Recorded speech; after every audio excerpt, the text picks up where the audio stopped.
Welcome back everyone, cuma calling tutorial, dan kali ini gue bakal ngebahas bagaimana cara kita mendapatkan film look dengan cuma 3 note doang ya. Jadi cara cepet ya, mungkin memakan waktu cuma 5 menit. Dan ini bisa kepake kalau misalnya teman-teman lagi traveling, butuh waktu cepat untuk mengupload ke sosial media gitu ya.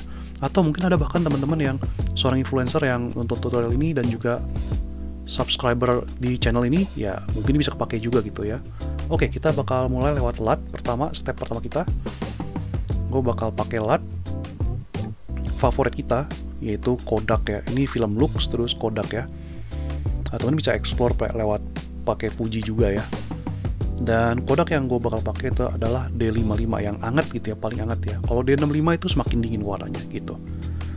Oke, di sini gue udah kasih LUT. Berikutnya gue ke RGB mixer, terus red, green, blue outputnya gue ganti yang tinggi ya. Yang tinggi-tingginya aja yang diganti. Yang sisa 2 ini nggak usah yang pendek-pendek. Gitu, 2 ya gitu. Nah, teman bisa lihat ini warnanya udah keluar, udah lumayan cakep ya, tapi gue kurang puas karena kurang balance menurut gue. Jadi kita ke balance node, gue naikin lewat, pertama gue bakal setting mid-tone nya dulu, gue naikin sedikit aja. Berikutnya terus shadow, gue turun dikit, terus bagian bawahnya itu dark, gue coba naikin ya sedikit. Nah gitu. Berikutnya highlight. Nah, teman bisa lihat kalau highlightnya gue matiin, separasi antara highlight dan juga objek itu lebih kelihatan ya. Tapi kalau gue turunin, lebih ngeblend gitu ya kelihatannya. Dan gue mungkin untuk kasus ini gue pengen ngeblend. Tapi kalau teman-teman maunya seperti ini juga nggak masalah, karena menurut gue bagus juga kok. Oke, gue cek dulu. Kita cek UTC dari awal. Semuanya nggak ada masalah. Mungkin gue pengen offsetnya gue naikin ya, ini sedikit aja. Oke, sisanya gue nggak bakal touch up shadow, mid-tone, highlight, dan yang lain-lain leaf ini gue nggak bakal touch up karena ini cara cepat. Nah, jadi paling gue settingan di offset aja untuk kalau kita mau ngebalance overall exposure sama kontrasnya gitu ya.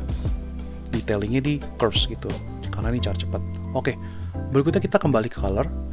Yang gue lihat sih, gue kurang suka sama overall warnanya, kurang golden hour gitu ya. Karena gue shoot ini pas udah mulai golden hour, pas udah harusnya warnanya tuh lebih ke kuning atau orange gitu ya. Jadi gue mau ganti leaf-nya doang gitu ya. Leaf-nya gue pengen ganti ke arah kuning tentunya, seperti ini. Sedikit aja, teman bisa lihat. Cuma ganti dikit banget ya, hampir semuanya 0. Oke, berikutnya kita ke lock wheels. Shadow, gue pengen coba ke arah merah, coba ya. Oke, bagus juga, tapi mungkin gue pengen coba ke arah. Nah ini dia. Nah, gue kayak lebih suka di sini, ke arah antara hijau dan biru ini ya.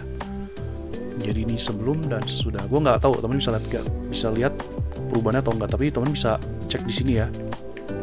Di scope-nya berubah gitu. Nah, oke, jadi untuk tutorialnya belum beres. Cuman maksudnya untuk color gradingnya kita udah selesai sampai di sini gitu. Berikutnya gue pengen kasih tahu settingan terbaru yang gue pakai kalau misalnya teman-teman mau upload ke YouTube ya. Kalau ke Instagram mungkin nggak ngaruh gitu ya. Tapi kalau misalnya teman-teman yang mau upload ke YouTube, ini bisa kepake banget. Nah, settingan yang gue pakai pertama yang gue pengen jelasin adalah advanced settingnya ya. Jadi teman-teman defaultnya mungkin seperti ini. Jadi diklik dulu advanced settingnya. Nah, terus teman bisa cek color space tag-nya sama gamma tag-nya.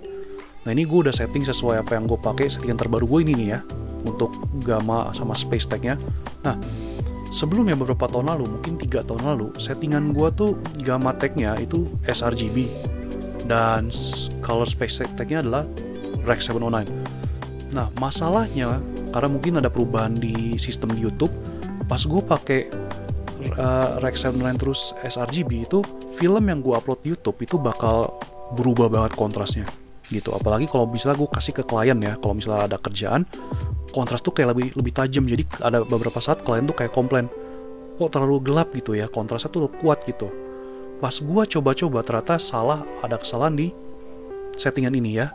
Nah, beberapa hari lalu pas gue lagi ngedit short film, teman-teman bisa nonton short film gue by the way terbaru, ada subtitle bahasa Indonesia juga, linknya di bawah ya. Nah, by the way, terus kembali lagi, pas gue pakai Rec 709, gamma tag-nya Rec 709A, itu semuanya akurat, kontrasnya akurat, warnanya pun akurat pas gue upload ya. Jadi ini gue rekomen banget. Dan berikutnya kita ke atas, coba ngomongin settingan codec dan juga resolution ya. Nah, codec yang gue pakai itu adalah Apple ProRes. Nah, Apple ProRes ini cuma tersedia untuk pengguna Apple aja ya dulu ya, sebelum DaVinci Resolve 20 ya. Nah, jadi gue senang banget ya, fasilitas Apple ProRes ini tersedia ya sekarang di DaVinci Resolve 20. Mau yang gratis juga ada ya. Dan terus untuk resolusi, timeline resolusi gua pas gua ngedit itu Full HD, maka teman-teman lihat kan defaultnya di Full HD. Nah, tapi bisa diganti resolutionnya ke 4K. Nah, kalau misalnya gua add to render, DaVinci pasti nanya add higher resolution renders. Add aja, nggak usah takut. Dia cuma kasih sekedar peringatan aja, ini jadi 4K loh gitu, bukan Full HD. Nah, takutnya kan mungkin DaVinci pikir kita maunya Full HD gitu ya. Nah, kalau logika kita, mungkin teman-teman mikir gini, wih jadi jelek dong, soalnya kan dari Full HD ke 4K di stretch gitu kan, jadi jelek kualitasnya. Enggak, kualitasnya nggak bakal ada masalah, gue udah buktiin gitu ya. Jadi nggak usah takut, di add aja gitu ya. Nah, terus kalau dengan settingan ini jadi ya 4K terus ProRes dengan gamma dan space tag seperti ini cakep banget, karena di YouTube tuh mau 4K kayak mau Full HD pasti kena kompres.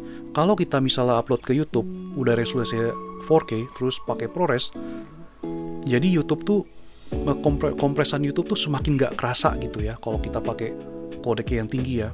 Karena kalau teman-teman coba render footage Apple ProRes sama H264, teman-teman bisa bandingin deh. ProRes itu lebih tajam hasil warnanya gitu. Biarpun mau 4K sekalipun ya, ProRes lebih tajam. Teman-teman bisa coba sendiri nanti ya. Oke, jadi itu tutorial untuk kali ini. Semoga bermanfaat buat teman-teman. Dan ya, happy study.